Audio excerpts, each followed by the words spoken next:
What's up, guys? Welcome back to the channel. It's your boy Dominic Rich, and I have my man Dave with me again. Dave, how are you feeling today? I'm absolutely brilliant, Dominic. I am just looking forward to our little chat. Anything to do with football, Liverpool City, I'm always looking forward to it. Really, in good humour, my friend. Well, Dave, appreciate having you on again. The last time we had a chat, it was when you guys made those crazy signings of Jota, Thiago, and there was a big hype. There was a big hype around it, and we actually met up for the first time, and we spoke. We had a great conversation, and we said that we have to come back again, and here we are. And the first idea that came to my mind was to talk about the new players that both Liverpool and City acquired over the summer transfer window.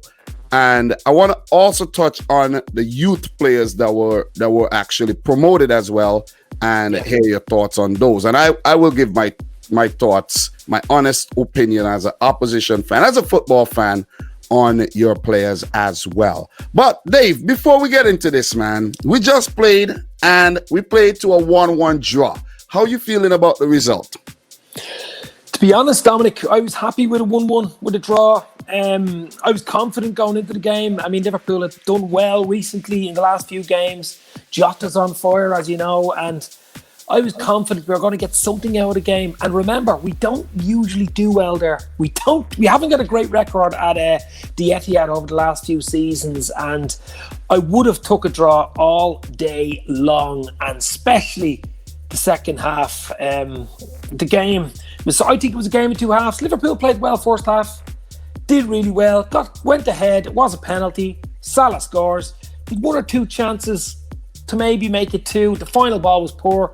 Once City equalised through Jesus, what a touch and finish that was, by the way. Yeah. And then the penalty miss. I always thought second half was going to be a different game. And I think Liverpool, you could say, were happier maybe with the draw than City. I take it all day long. I take a draw at the end all day long. Well, I was also confident coming into this game that we were going to win the game, and we should have won the game based on the fact that there was a penalty and De Bruyne missed the penalty. I know we had our penalty woes last season, but De Bruyne, you have to score this. You have to score that penalty. It was comical. You know what I'm saying? It's even worse than the Ademola Lookman penalty. Did you see that? Did you see that one? The Panenka. Yeah. I seen your reaction. Yeah. It was even worse. And my reaction to the De Bruyne penalty was even crazier because I was so hyped. But still, before the referee blew the whistle to say, take the kick, I said, oh man, I hope I'm not hyping this up and he's going to miss. And then he ended up missing it. Yeah. So, you know, I think it was a really good game, very, very intense. The first 60 minutes of the game was really, really intense. Both managers wanted the win, but after it was locked at 1-1, they both approached it very, very cautiously. Yeah. Thinking that, okay, if Pep was like, if I could get 1 point from Liverpool, great. I'm good with that. And Klopp was thinking the same thing. If I could get 1 point from City right now, I'm good with that. So I think it is very, the season is well poised after 8 match days with City having a game in hand. And if we win our game in hand against Tottenham, I hope we do, we will just be 2 points behind Liverpool if they win their game, or once we catch up. So it's still too early to talk about who's going to win this, who's going to win that, because as you saw, Everton were flying and then they lost 3 on the bounce. They were going to win the league. Yeah. They were already planting that seed, but that seed failed to germinate. It seems like that seed have died off. You know what I mean? So let's not even talk about that. But it was a very, very tense, cagey affair. And, Liverpool played really well. Very, very scary team. I was right here watching the game, and I'm like, every time Liverpool go forward, I'm like, how are they getting behind so easily? Like, Like if it's nothing, like they could just, blindfold themselves and just run behind. I'm like, this is kind of weird. So easily. But, City dealt with it. It was a few nervy moments. And, City did respond very well, So two great teams coming up against each other. And they both canceled each other out. There was a lot of chances. A lot of, close calls. Jesus could have scored. Jota could have scored. Trent could have scored. Salamani. Everybody. It was just a great spectacle for the first 60 minutes. But the last 30 minutes was like a little stalemate between the two teams. But I'm happy with the point. But I think we should have won because I personally wanted that edge, that little leverage over the Liverpool fans, to be honest, because you know what I mean. So it's hard. It's a hard one to get, Dominic. That's why. I'm telling you, man. So Trent Alexander-Arnold did pick up an injury in that game, and it was announced today that he'll be out for 4 weeks. How are you feeling about that? Well, I'll tell you what, if ever an international break has come at the right time, it has come at the right time because 2 weeks of that are more or less wiped out anyway. So realistically, staying 4 weeks, he could even be back in 3. It's probably a good time. Listen, a break is never a good time for an injury. In other words, an injury isn't a rest, really, is it? No, it's not. But it's come at a good time. I know Klopp and Pep were both giving out about the 5-man substitute thing that most top European leagues do, and the Premier League doesn't. It just has 3 substitutes. Yeah. But because it really would help, but it would help to, I think the Premier League were looking at it going, the top 6 or 8 clubs, it would probably give them a slight advantage because the squads are so good. And the lower level teams would be giving out going, well, we don't have as good, subs as they do. We'd certainly don't have 5 as good subs as they do. Yeah. So probably that was the reason behind it, but I don't know. But Trent should be okay. I mean, we're getting some injuries. Use of injuries as well. But the thing is, Dave, about the whole 5 substitution thing. Yeah. You cry and you moan and you bawl and you scream for 5 subs. But when you're given 3, Pep only used 1. I think Klopp used 2. Correct. Yeah. Correct. I seen that today. Yeah. Yeah. So you're not justifying your point, though. You know what I'm saying? You're making a point, but then you go in and doing the total opposite. It's the but that's true. But that's one game. I think he's out of it the whole season, isn't he? Yeah, but also, Dave, in the Champions League, Pep's been doing the same thing. He has 5 and he doesn't use all. Yeah.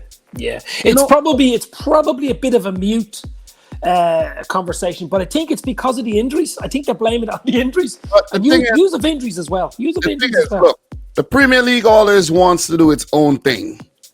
The other leagues are using 5 subs. They have fans at the stadiums. Not all of them, but they're trying to. But the Premier League are just, no, we're doing this. They have their own handball rule. They have their own way they use VAR. It's just been a weird situation. Yeah. So we just have to take what we have, and the best team at the end of the season, the best team, the team that deals with it in the best way, ends up winning the title.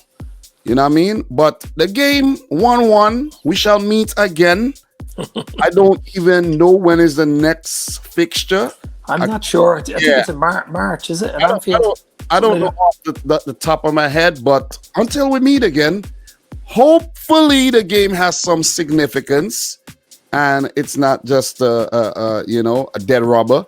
Hopefully it does, so we could strut our stuff again. But let's get into the nitty-gritty of today's conversation, which is talking about the new players both teams have acquired. Let's start with Liverpool. You bought. Let's start with the lesser names first. The couple youth players promoted. Reece Williams. How you feel he has done so far? Well, I did a video with him. I don't know if I'm sure your Liverpool fans would know him. James Pearce. He's the Athletics Liverpool correspondent, main Liverpool. I did a video with him on Friday, and he was telling me he watched them for the under-23s for Liverpool, and he has been looking at him, and he stood out. Liverpool played in the FA Youth Cup about 2 seasons ago, and I think he got a man of the match. He's a tall, slender guy. He's actually like a baby Van Dijk. I was about to say that because the same hairstyle. All he needs is to put a little S curl in it. A bit of muscles. Well, when you really think about it, he's a young lad. So the more he plays, when he starts earning a little bit more money, you would see him bulk up a bit. I have been really impressed with him. It's not just that; it's his positional sense. I mean, he played a game. I think it was at Atalanta, but I mean, he never looked out of place. Yeah, he has been impressive. That's the sign of a good player for me. Never made a mistake. Never panicked. Played the right ball. Always did the right thing. Simple thing. He did the simple thing right and at the right time, and that's important. Yeah, I have been impressed with Reece Williams, but the real test, I want to see him in the Premier League. Yeah. Well, I knew he wasn't going to play on Sunday. I mean, as Klopp said, City away is our toughest fixture. I mean, it is. I mean, City's probably is at Anfield. I mean, be realistic, you know what I mean? So he was never going to... And with Matip coming back, which was a great sign for Liverpool, of course, and he had a good game against City, he was never going to play. Well, I would like to see Reece Williams in the Premier League, and I don't know if we're going to see that just yet, but maybe Klopp would use him in the FA Cup that's coming up later in the season. In January, yeah. So the next player, we are Liverpool still. Thoughts on Nico Williams and the few performances this season? Not a lot, but, you know. Well, he's actually played for Wales a lot as well. It's the Welsh national team, and he scored a goal, a lovely header for them. Because Wales are in Ireland's group, my nation's group, so I see a lot of Wales, you know, and Liverpool. But he's another one who is comfortable. I think all the players, similar with City in the academy, they all play the same type of football. They've all got the same structure and mentality from babies, basically, all the way up. It's the same tradition, the same culture, right from the babies and the women's team. Anybody with that crest on them, if it's a City crest or a Liverpool crest, they follow the same, same thing. Everything's the same way. And it's club culture, and that's the way it is. And he's another one, Nico Williams. I think it's just so sad for him that he's the players in front of him. I mean, it's got to be hard to break into the first team. I know Trent is out now, as we said, for 4 weeks, but you might see him come in. You might see him come in there, maybe fill in for Trent for a week or two, but I don't know. Milner can play there too. Yeah, to be honest, I've always been impressed with Nico Williams, but I think that Klopp kind of threw him out in the deep end a little bit too early.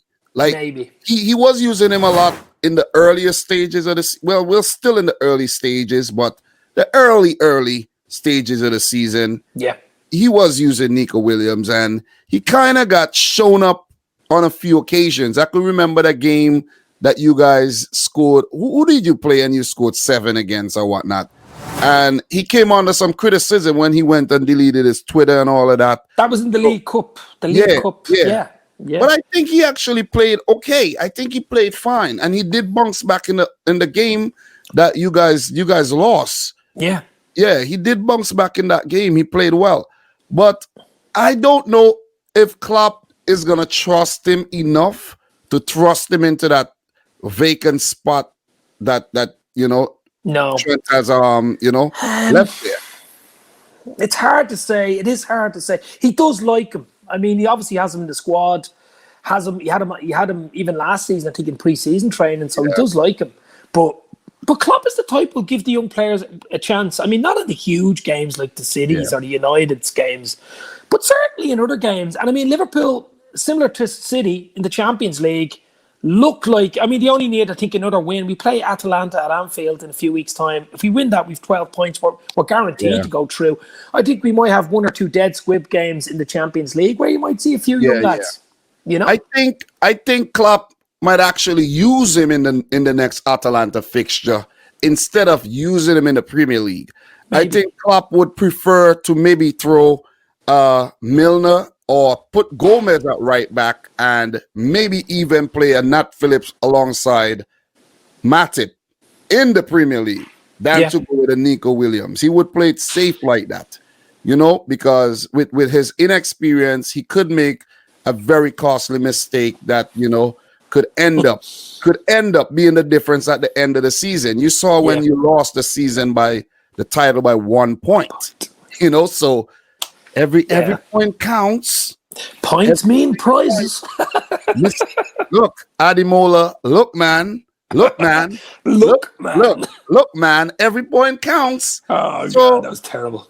The next player, Curtis Jones. Thoughts? Okay, Curtis Jones, a bit mixed feelings, actually. He's had a few games where I thought he could have done better, becoming more of a senior player because he's been on the scene a bit longer than some of the other guys, and he's had a few more game time, senior game time. Was he great against Atalanta? He did a lot of running.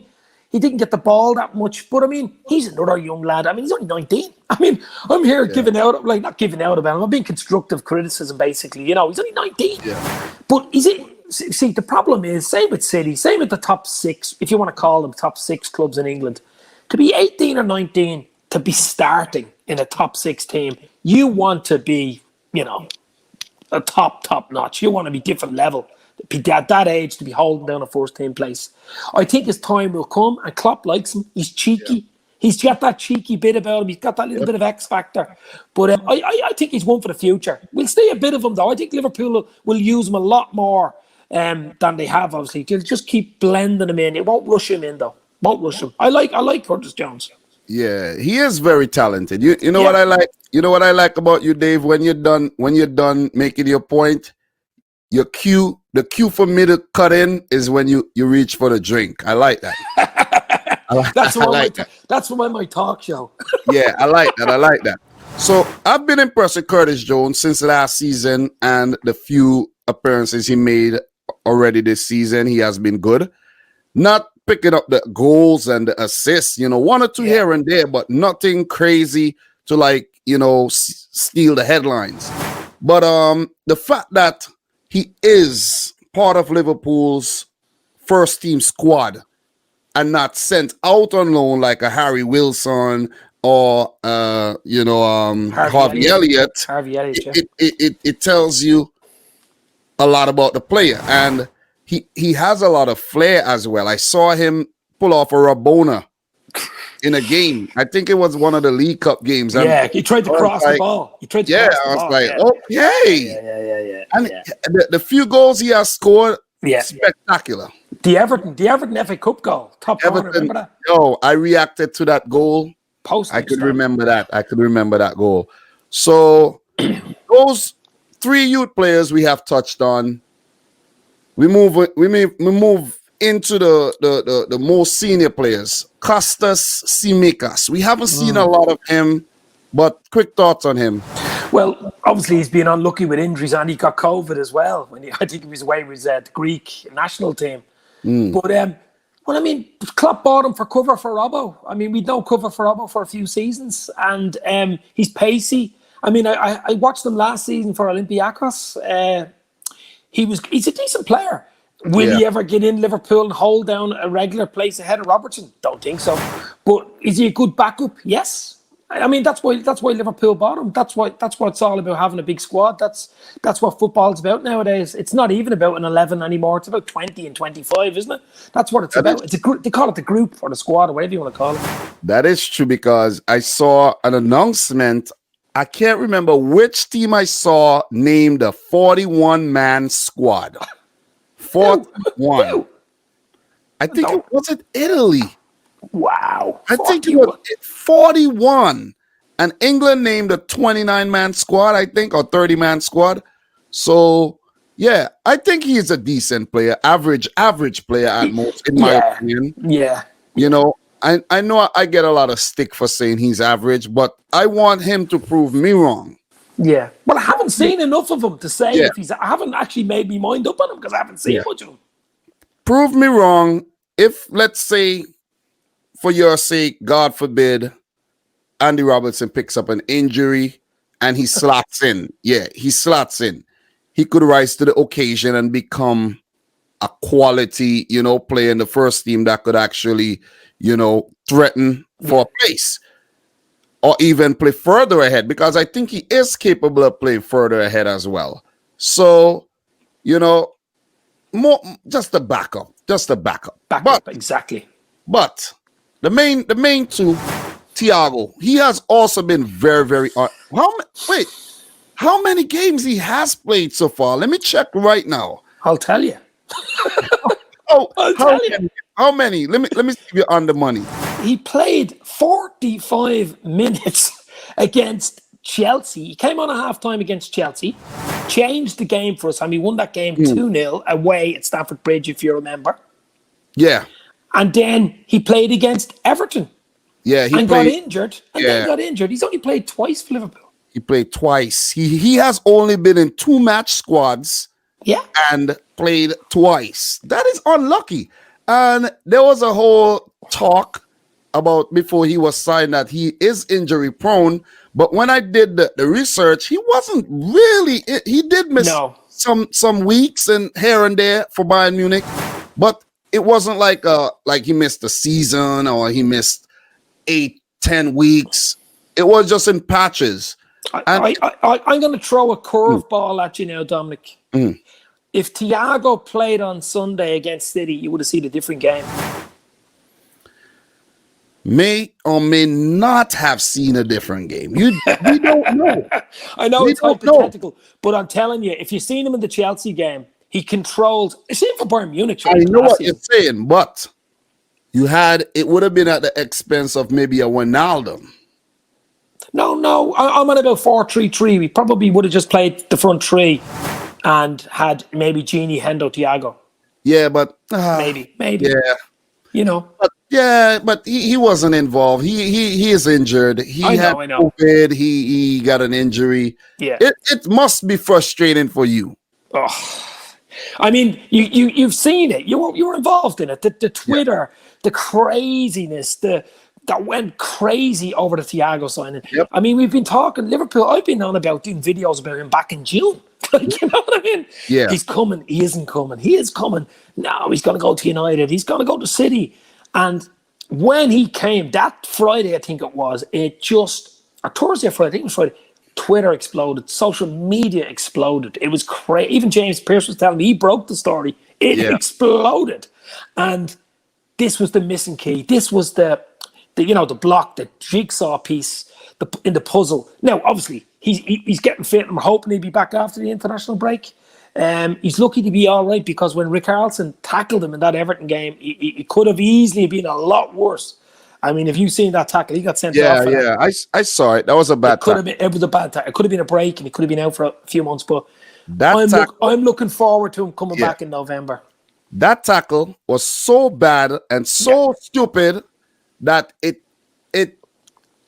we could say now in hindsight that it cost Everton 3 losses, 9 points, because since Richarlison got suspended, Everton lost all their matches. It cost Everton the league. Yep, basically, that's what it did. What it did. But Thiago, very impressive player. We seen him at Bayern Munich last season doing his thing, all the no-look passes and all of that, winning a treble, winning 8 Bundesliga titles on the trot. 8 or 9 or whatever. I think it's 8. 8. But then he was winning in Spain too before he left, I think. But what a player. Yeah, he won a few titles. I think he won the league with Barca. Yeah, and a Champions League too. Yeah. So This guy's a serial winner, I'm telling you. I just hope he doesn't add another league title. Or a Champions League. I just hope not this season. I hope he does. Not this season. Well, for you as a Liverpool fan, but we will see a lot more of Thiago and hopefully what he brings to the table this season. Last player for Liverpool, Diogo Jota. What a player! First, let me just give my thoughts on this player before you go on. It won't be long, but I've been impressed with this player ever since he was at Wolves. So it's not like some player that we didn't know about or we didn't really pay attention to. Maybe some fans, some opposition fans, or some Liverpool fans didn't really care, or he just flew under the radar. But I knew what he was capable of doing. I knew he could play all across the front line, and he has goals in him, and he's fast, and he's really tricky, and he's full of guile. And what he did with Raul Jimenez and Neves and Moutinho and these guys at Wolves, back-to-back 7th place, and competing in the Europa League as well, was awesome. Was really, really awesome. So it was a surprise when the signing was announced. That's why it created such a big craze. I was like, whoa, that's a signing. And he has proved to be one of the best signings of the summer so far. He has, his stats are what? 11 games. He got 7 goals already. I think it's 10 games. Well, 7 goals. No, 11. The City game made 11. Man, did it? Okay. Yeah. And thank God he didn't score in that game. He almost had a chance. He had a chance. Yeah. Well, anyway. Yeah, he was kind of little, a shadow of his new self in the City game because he had a few chances and he didn't connect properly. So thank God for that. Or it could have been another, Diogo Jota steals the headlines again. It could have been that, But what are your thoughts on this new young, only 23 still, wow, Portuguese superstar in the making? Jota has gotta the lotta. That's what I say. This guy has got everything.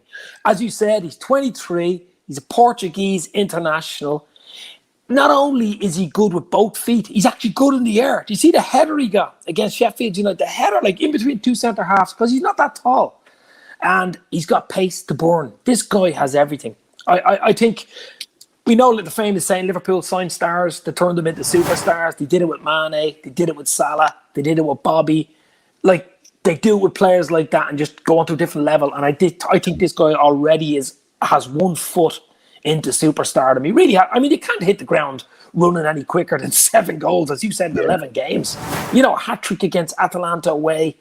It's just unbelievable. He didn't have a great game against City the weekend, but Wait Mohammed City, he had 1 or 2 chances. I think the chance where he had, and he sort of mishit it, and it went straight to the keeper. If he would have connected with that. But listen, he's allowed to have 1 or 2 off games. He's been just unbelievable. It's a dream for us because we haven't had a player to come in that we can say, okay, we've had Origi, we've had Shaqiri, we've had players that, might come on. Origi hasn't done badly, don't get me wrong.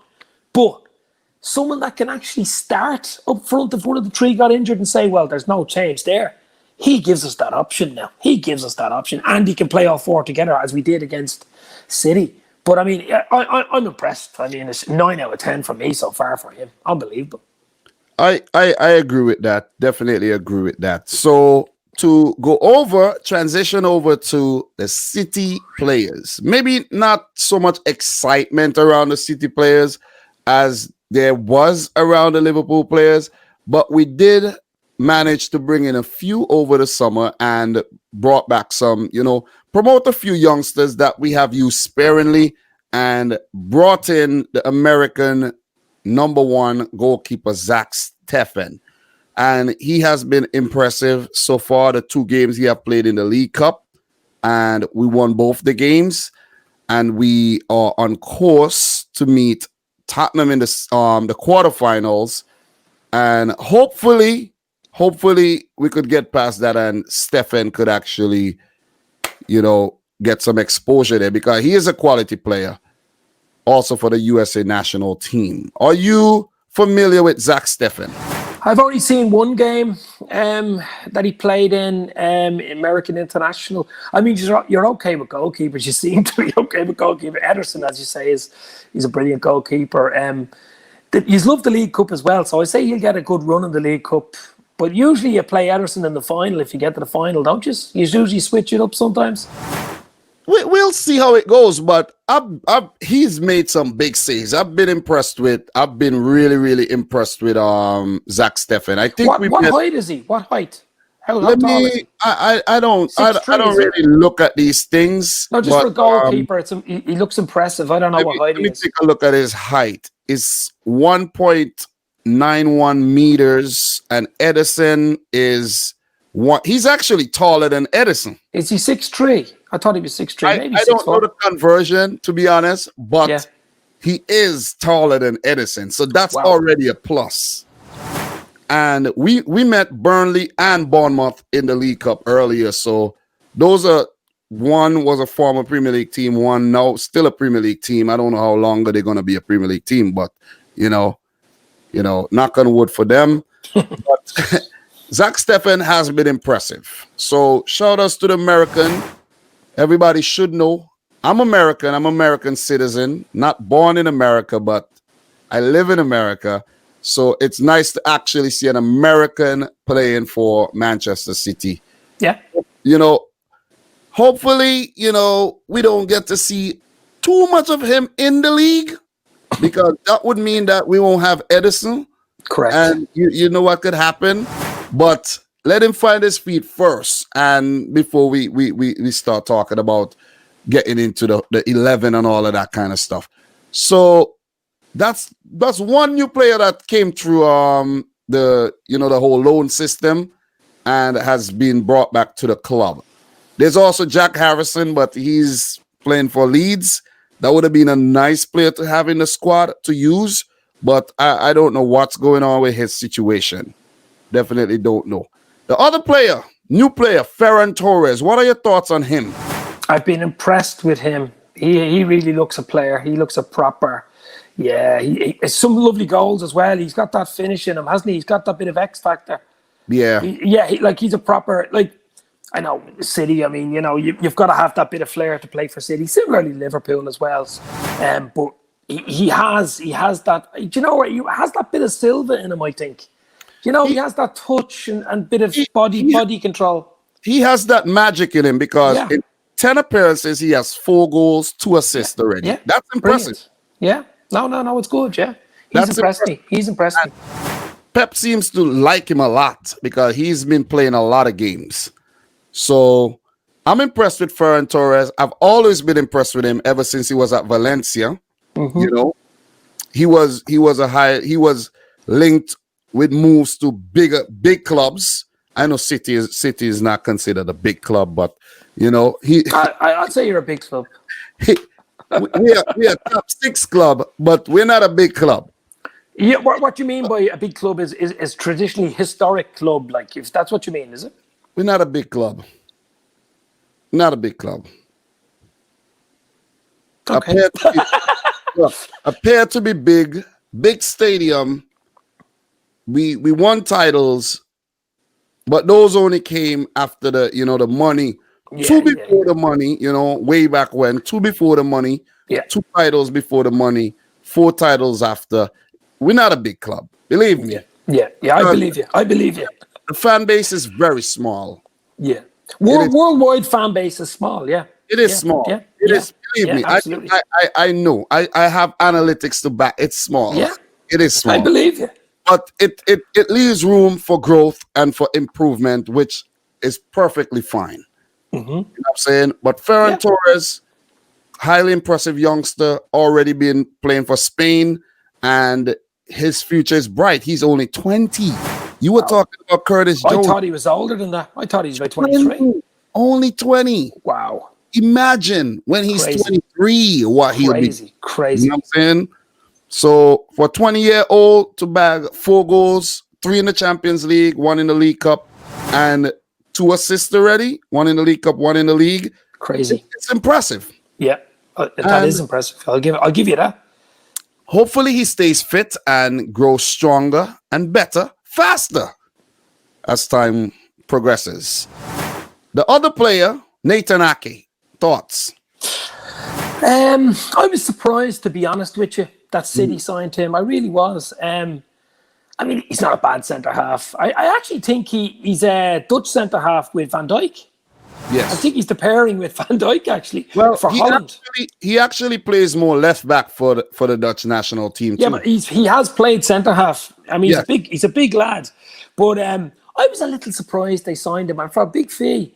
But I know they need it. They just wanted to sign a centre-half as quick as they could, and there wasn't many centre-halves out there, top Premier League level.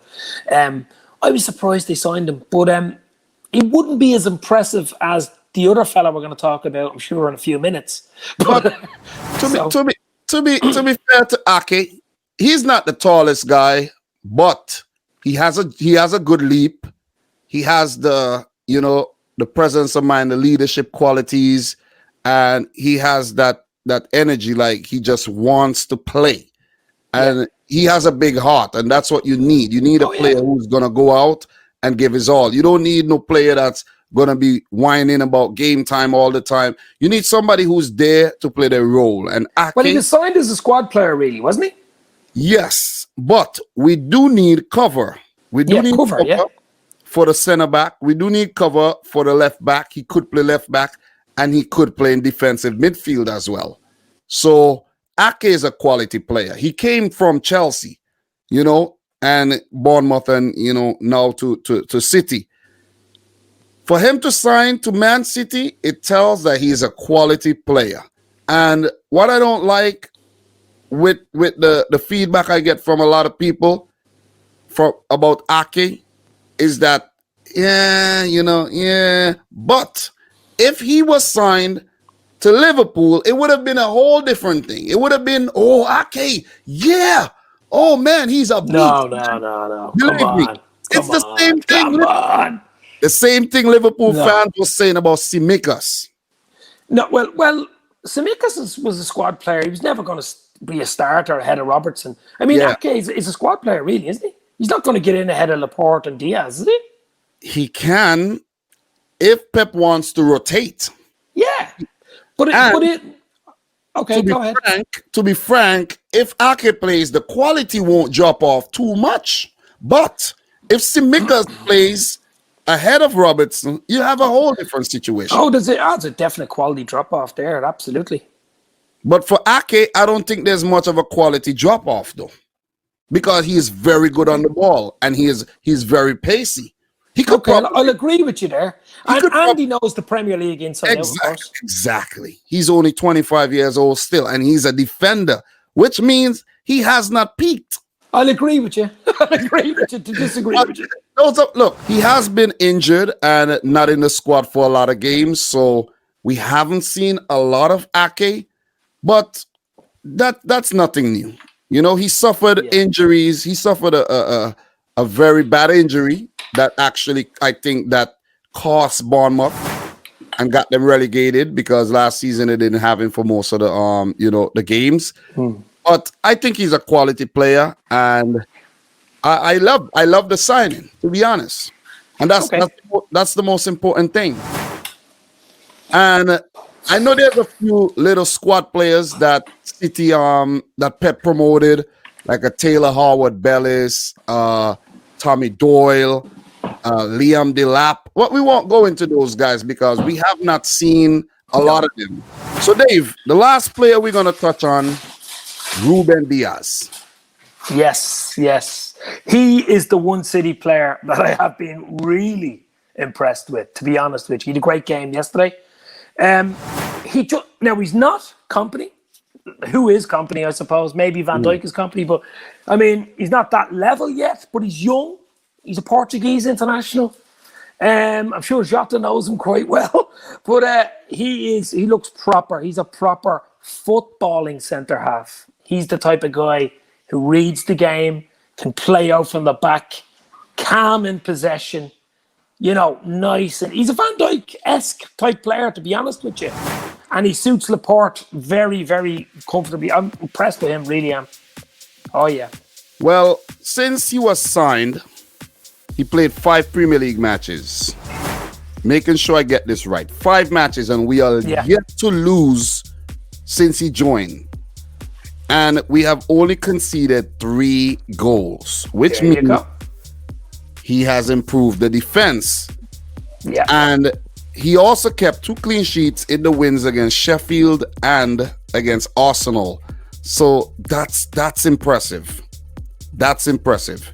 He has played 7 games for City, also 2 appearances in the Champions League, where we are yet to lose. So, could this be the player? Could this be the game changer that we needed after we had a deficiency in that position last season with Company gone and Fernandinho playing center back? You have Rodri playing center back sometimes.